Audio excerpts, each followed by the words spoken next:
औज़ुबिल्लाहि बिस्मिल्लाहिर्रहमानिर्रहीम। उर्दू जमात चौथी, सबक रास्ता चलने की क़वाइद। प्यारे बच्चों, कल हमने भी इसको पढ़ा था कि रास्ते चलने की कौन कौन से क़वाइदे होते हैं। आज हम यहाँ से पढ़ेंगे। सड़कों के किनारे नस्ब बोर्ड पर कुछ निशानात लगाए होते हैं। इनके मतलब और मायने खूब याद रखिएगा। सड़क के ऊपर कुछ बोर्ड लगाए होते हैं, उन पर कुछ निशानात होते हैं, उनके मायने याद रखने हैं। सबसे पहला बोर्ड ऐसा आपको मिलेगा, ऊपर वाली ऐसा बोर्ड मिलेगा जिस पर एरो मुड़ा हुआ है, यानी सड़क आगे जाकर दाएं को मुड़ती है।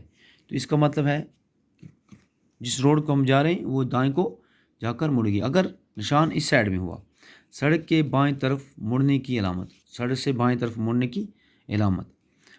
आगे चौराहा है, गाड़ी की रफ्तार कम करें। तो ये निशान जो है चौराहे वाला, ये निशान आपको क्रॉस टाइप का मिलेगा। आगे रास्ता टीढ़ा है, तो रास्ता जब टीढ़ा होगा तो ये जेड टाइप का आपको मिलेगा। सड़क आगे जाकर हमवार है, तो जिगजैग जो सड़क मिलेगी आपको इस टाइप की, तो ऐसी मिलेगी। तो गाड़ी की रफ्तार को पहले ही से कम करना है। यहाँ ये निशान जो है रफ्तार कम कीजिए, आगे स्कूल है, स्कूल जहाँ होगा वहाँ भी रफ्तार कम करनी है। ये निशान जो होंगे, आगे रेलवे फाटक है, तो रेलवे जहाँ से क्रॉस होती है वो फाटक है, तो यहाँ भी रफ्तार हमें कम करनी चाहिए। ट्रैफिक के इन असूलों पर अमल किया जाए तो हादसात बहुत कम होंगे और जान व माल दोनों महफूज रहेंगे, चाहे सड़क पर ट्रैफिक ज़्यादा ही क्यों ना हो।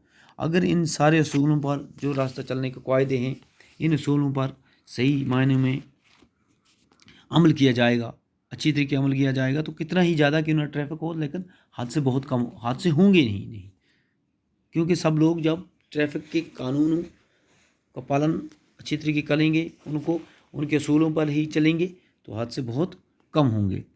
तो ये जो निशान है इसको याद रखना हमें, यानी सड़क आगे जाकर दाएं को मुड़ेगी, ये निशान। सड़क के बाएं तरफ मुड़ने की अलामत, ये बाएं तरफ मुड़ने की अलामत। और यहाँ क्या है, आगे चौराहा, गाड़ी की चौराहा है, जहाँ चार रोडें आपस में मिलती हैं, उसे चौराहा कहा जाता है। आगे रास्ता टीढ़ा है, तो रास्ता जब टीढ़ा होगा, मोड़ होंगे, तो ये निशान आपको मिलेगा। सड़क आगे जाकर नाहमवार यानी कच्ची सड़क मिलेगी आपको, अबड़ खाबड़ सड़क मिलेगी, तो उसके लिए ये है। रफ्तार कम कीजिए, आगे स्कूल है, तो यहाँ स्कूल के सामने ये निशान होगा। रेलवे फाटक जो होगी उसके सामने ये होगा। तो प्यारे बच्चों, इन चीज़ों का हमें इस्तेमाल करना है, तो इससे हम अपने आप को भी और दूसरों को भी हादसे से बचा सकते हैं।